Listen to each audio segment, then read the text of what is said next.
Hello viewers, আসসালামু আলাইকুম। This is me Ayesha. কেমন আছেন সবাই? আপনাদের সাথে অনেক দিন পর ছোট্ট একটি ব্লগ ভিডিও শেয়ার করছি। আজকে অনেক দিন পরে ফ্যামিলি সহ সবাই চলে গেছিলাম ঘুরতে। খুব বেশি দূরে না, এটা আমাদের বাসার কাছে, একদম হেঁটে যাওয়া যায়, কোনো রিক্সা গাড়ি কিছুই লাগে না। বাসার সামনে আল্লাহর রহমতে অনেক সুন্দর একটি মাঠ রয়েছে। সেই মাঠে বাচ্চাদের নিয়ে ঘোরাঘুরি করতে খুবই ভালো লাগে।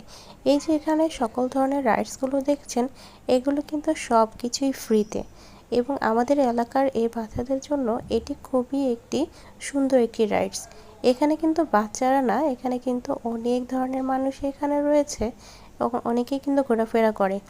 এটা ঘোরাঘুরির পাশাপাশি কিন্তু অনেক ধরনের বাচ্চাদের খেলনাও এখানে কিনতে পাওয়া যায়। তাছাড়া অনেক ধরনের স্ট্রিট ফুড, এক জায়গার মধ্যে এত ধরনের স্ট্রিট ফুড যা বলার বাইরে। এই যে বাচ্চাদের অনেক ধরনের খেলনা রয়েছে। আসলে বাসার সামনে এত সুন্দর একটি মাঠ রয়েছে, আর আমার ছোট্ট একটি বেবি রয়েছে 11 মাস। ওকে নিয়ে আমরা বাসার সবাই অনেক এনজয় করেছি, অনেক ঘুরেছি। আজকের দিনটা আমার এত ভালো লেগেছে। আর সবচাইতে বেশি ভালো লেগেছে কি জানেন, আমাদের ফ্যামিলিতে আমার বাচ্চাটি হচ্ছে আমার বাবা মার প্রথম নাতি। আর আমার কোনো ভাই নেই। তাদের এই নাতিটা নিয়ে তারা অনেক হ্যাপি। আমার বাবা অনেক হ্যাপি যে তাদের একটি নাতি হয়েছে। আর তারা এই দিনটি সবসময় অ্যাকসেপ্ট করতো যে কবে তারা এই দিনটি দেখবে। আর 5টা মানুষ যখন নাতি নিয়ে অনেক শয়তানি করে, অনেক দুষ্টামি করে, আমার বাবাও অনেক আশা করতো যে আমার ঘরে কবে একটি নাতিপুতি হবে, আমি কবে এরকম মজা করব।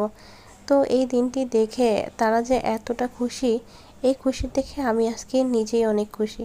তো সবাই মিলে অনেক ঘুরলাম, ঘুরে তারপর আবার কিছু স্ট্রিট ফুডের দিকে গেলাম। কি খাওয়া যায় সব কিছুই ঘুরে ঘুরে দেখলাম। তাদের নিয়ে কখনো ঘোরা হয়নি। আসলে বয়স হয়ে গেলে বাবা মাও কিন্তু বাচ্চাদের মতো হয়ে যায়। তাদের নিয়েও কিন্তু আমাদের সকলের উচিত একটু বাইরে বের হওয়া, একটু ঘুরতে যাওয়া। তাহলে কিন্তু তাদের মনটা কিন্তু খুব ভালো হয়ে যায়। আমাদের সকলের কিন্তু এই কাজটি করা উচিত।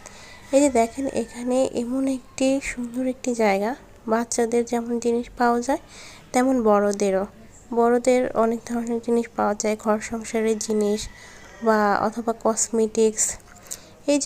এই ধরনের স্ট্রিট ফুডগুলো এখানে পাওয়া যায়। কত ধরনের স্ট্রিট ফুড আর কি আর বলবো। বাসার সামনে, ঘরের সামনে যদি এত সুন্দর একটি মাঠ থাকে, তাহলে তো আসলে বলাই বাহুল্য। আসলে যাওয়া হয় না, খুবই কম যাওয়া হয়, কিন্তু আজকে আমি খুবই হ্যাপি একটি মোমেন্ট কাটিয়েছি। তাই